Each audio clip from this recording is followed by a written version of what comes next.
Em nosso estudo de hoje, a lição 11 do livro Vida e Sexo tem por título Alterações Afetivas.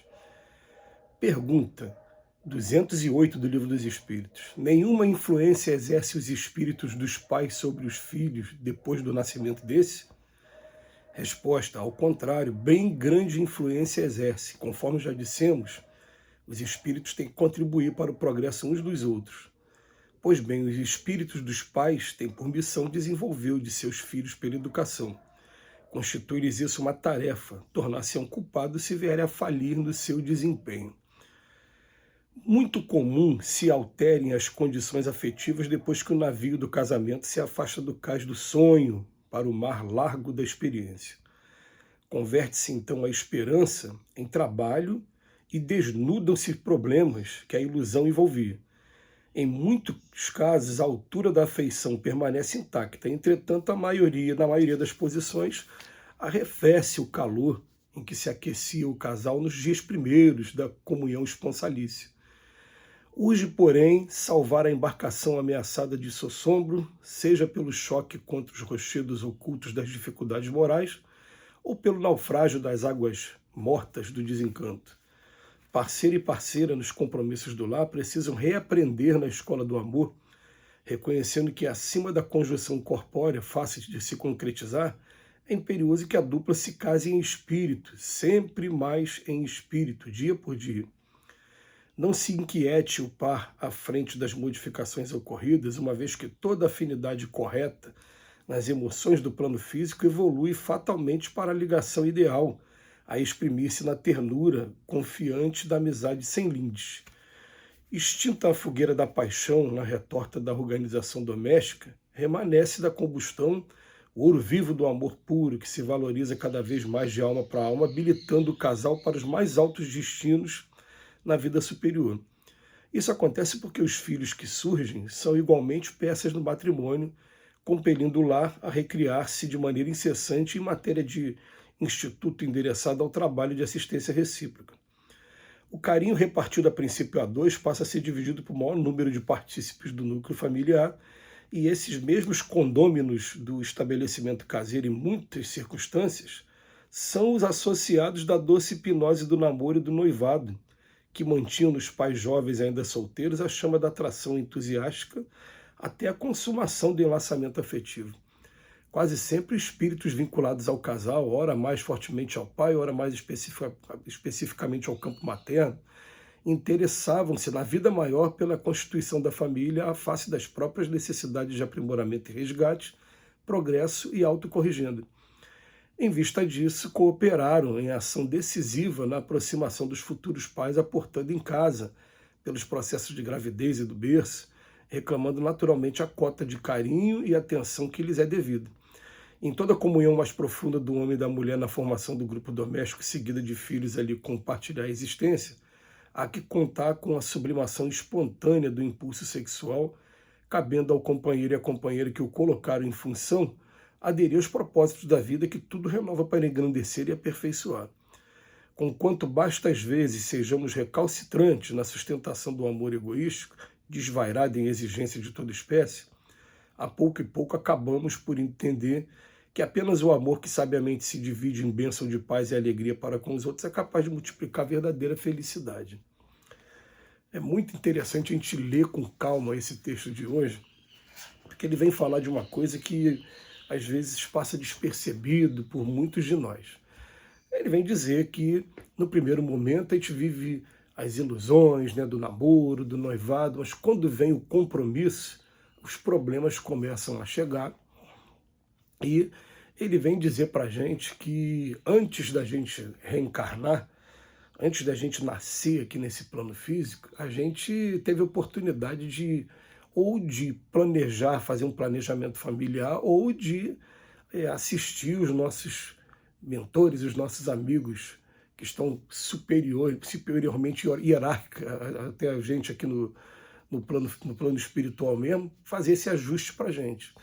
E os filhos, esses que são os nossos filhos no futuro, também são espíritos. Então eles também fazem parte desse planejamento e eles influenciaram a gente nesses períodos de namoro, tanto para aproximação do casal, para também alimentar a vontade de namoro e a vontade de estar junto, e depois de ter a vontade de constituir a família.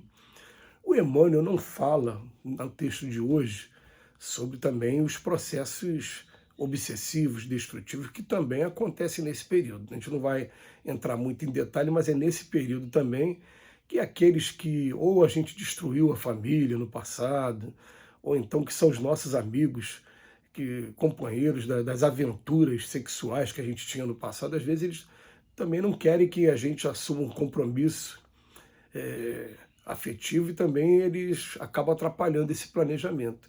Mas aqueles que serão os nossos filhos no futuro ficam ao nosso lado, procurando o tempo todo, através da intuição, né, através até da ideia de afeição, né, do pensamento mesmo, influenciar a gente. Então influencia a gente para que a gente fique lembrando o tempo todo, fica pensando, poxa, fulano não sai do meu pensamento, acho que eu estou ficando apaixonado. São os filhos que estão fazendo isso. E Emmanuel vem dizer para a gente uma coisa que quem já viveu sabe que é maravilhoso, que quando os filhos começam a chegar, a atenção começa a virar, deixou de ser para 2 pessoas, apenas passa a ser para 3, e para 4, e para quantos filhos vierem, e aí realmente começa uma nova história. A gente vai perceber que todo casamento, ele pode colocar assim, ó, AC, DC, antes, AF, DF, AC por causa da criança, né? Antes dos filhos, AF, depois dos filhos, DF. Porque depois dos filhos, o AC era antes de Cristo, né? Mas antes da criança.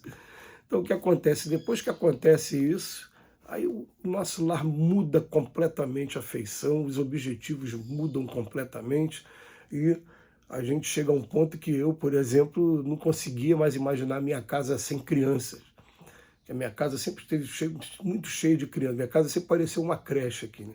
Agora tem muitos adolescentes, muitos jovens adultos também, mas o importante é a gente estar sempre, né, mantendo essa comunhão. E aí o que acontece?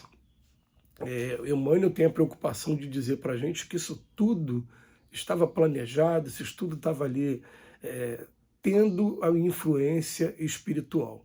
Mas ele traz uma frase ali muito profunda, ele traz uma frase que, com o tempo, se a gente conseguir realmente ultrapassar essas primeiras etapas, essas dificuldades todas, que convém que o casal agora, ele, além de ter a comunhão física, corpórea, através do ato sexual, a gente tem também a comunhão espiritual. E desde que a gente tomou conhecimento a primeira vez desse assunto, que a gente tem assim uma curiosidade, uma coisa interessante para a gente analisar. Por exemplo, você vai pegar o livro Nosso Lar, o Nosso Lar vai falar de lá nos últimos capítulos, se não me engano, no antepenúltimo capítulo, né, vai falar de casamento entre espíritos, espíritos que estão casados do outro lado da vida.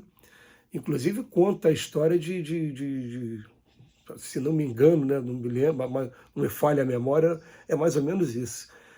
3 espíritos vivendo juntos, em que um desencarnou, e quando desencarnou, o homem contraiu um novo casamento, mas que a esposa, na verdade, era a primeira, a esposa espiritual. E estão os 3 vivendo juntos, lá no plano espiritual, naturalmente. Também isso é relatado no livro Os Mensageiros, também um outro caso, né? E a história de Bezerra de Menezes também é uma história também bastante interessante, do espírito mesmo, que estava encarnado aqui, porque o doutor Bezerra de Menezes ele foi casado com uma irmã, e quando essa irmã desencarnou, ele a casou com a outra irmã. E ele, isso quem conta é o Divaldo Pereira Franco, em uma das palestras, diz que quando ele voltou para a pátria espiritual, ele encontrou a primeira esposa, e ele ficou meio constrangido, falou, eu não consegui ser fiel a você depois que você desencarnou. Ela falou, que fiel o quê? Foi eu que pedi a Jesus para que a minha irmã tomasse conta de você, mas a esposa de verdade, na verdade, sou eu. É até interessante te imaginar como é que deve ser uma situação dessa, já se preparar para daqui a pouco, quando chegar a nossa vez, tiver o nosso retorno lá do outro lado da vida, né? A gente vai encontrar esses mesmos espíritos, e o laço de afeto, ele continua, e são esses mesmos espíritos que daqui a pouco vão estar fazendo as programações para as próximas encarnações. Que Jesus nos abençoe hoje e sempre.